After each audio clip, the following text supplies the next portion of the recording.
1930년대 초 코스타리카의 정글, 바나나 농장을 개간하기 위해 작업하던 인부들은 땅속에서 이상한 것을 발견합니다. 그것은 커다랗고 둥근 돌들이었는데요. 작은 것은 지름이 10cm 내외였지만 큰 것들은 2m를 넘기는 것도 있었죠. 2m에 달하는 구체들은 무게도 엄청나서 건장한 성인 남성 여럿이 달라붙어도 꿈쩍도 하지 않았습니다. 신비로움으로 가득한 돌이었지만 그들에게는 바나나 농장의 개간이 우선이었습니다. 인부들은 크레인을 이용해 돌을 한 켠으로 모두 치워버렸죠. 이후 돌은 라스 볼라스라고 불리며 마을에서 입소문을 타게 되는데요. 몇몇 이들은 신의 구슬이라 부르며 신성시하기도 하였습니다. 그건 마치 신이 조각한 예술품 같았다. 매끄러운 표면과 완벽에 가까운 구체는 자연도 인간도 깎을 수 없는 것처럼 보였다. 소식을 접한 사람들 중에는 이 안에 보물이 숨어있다고 생각하는 이들도 있었습니다. 돌이 황금도시 엘도라도에 숨겨진 유산이다라는 근거 없는 소문이 퍼지며 다이너마이트와 망치 등을 이용해 석굴을 파괴하는 사람까지 생겨났죠. 하지만 돌 안에서는 아무것도 발견되지 않았고 생각보다 대단할 게 없다고 느낀 마을 사람들은 이것을 바나나 농장 근처에 그대로 방치하게 됩니다.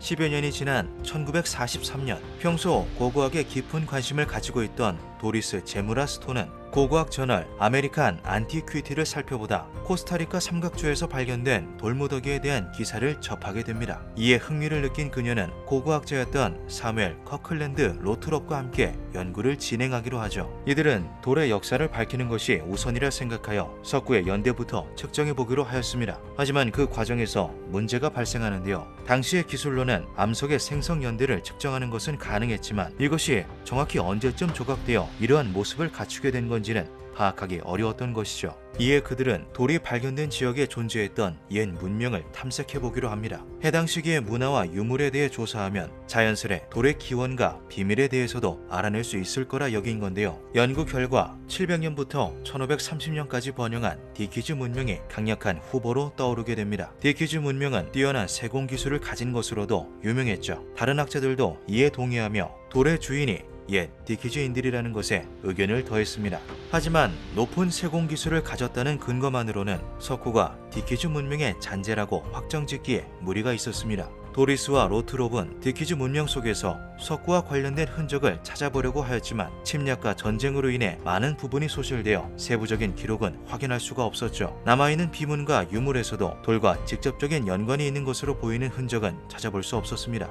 그런데 추가로 발굴 작업을 하던 로트롭이 돌무더기 틈 사이에서 놀라운 단서를 하나 발견합니다. 바로 도자기 파편이었는데요. 로트롭은 도자기 조각의 연대를 밝혀내면 함께있던 석구의 제작 연도도 알아낼 수 있을 것이라 생각하였고 탄소 방위 연대 측정을 진행하였죠. 검사 결과 도자기 파편은 기원전 2세기경에 제작된 것으로 밝혀지게 됩니다. 이것은 기존에 제시된 디키즈 문명보다 1000년은 앞서는 시간대였습니다. 신의 구슬 라스 볼라스는 생각하던 것보다 훨씬 오래전에 고대 문명 잔재일 수 있다는 놀라운 가능성이 제기된 것이죠. 하지만 이 가설에는 곧장 수많은 의문이 뒤따랐습니다. 기원전 2세기에 최대 15톤에 달하는 거대 화강암 덩어리를 어떻게 완벽한 구의 형태로 조각하였는지 예상조차 할 수 없었던 것인데요. 이에 몇몇 이들은 오래전 사용되었지만 현재는 사라져버린 놀라운 기술 로스트 테크놀로지를 이용한 흔적이라고 말하기도 하였습니다.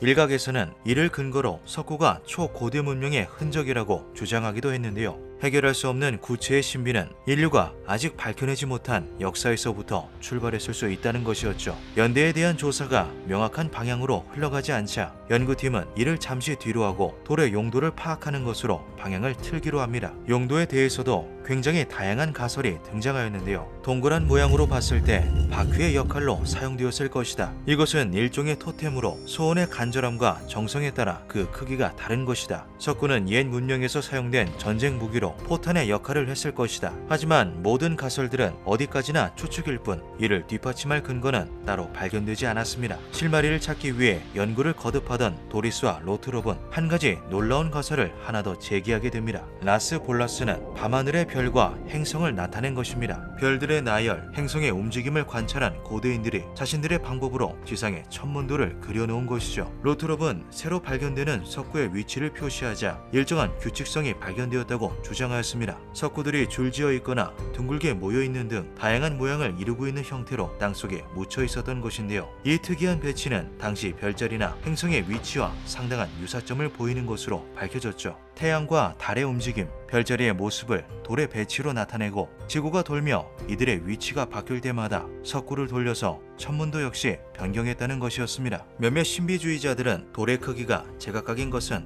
실제 태양계의 행성들을 형성한 것이며 태양을 제일 크게, 나머지 행성들은 그에 맞게 좀 더 작게 만들었다라는 가설을 제기하기도 하였습니다. 기원전에 행성을 관측했다는 것은 기존 과학 상식을 모두 뒤엎는 충격적인 내용이었죠. 어쩌면 고대인들은 이미 우주의 비밀에 대해 알고 있었을지도 모릅니다. 그리고 그들이 우주의 비밀을 알고 있었다면 이 정도의 거석을 조각하는 것은 별것 아니었을 수도 있죠. 여전히 예측만이 존재하며 명확히 밝혀진 것이 없는 코스타리카의 석구, 돌은 여전히 누가 어떤 이유로 만들었는지 드러나지 않고 있습니다. 머나먼 과거의 고대인들은 수백 개의 돌들로 우리에게 어떤 메시지를 주려고 했던 걸까요? 기묘한 밤이었습니다.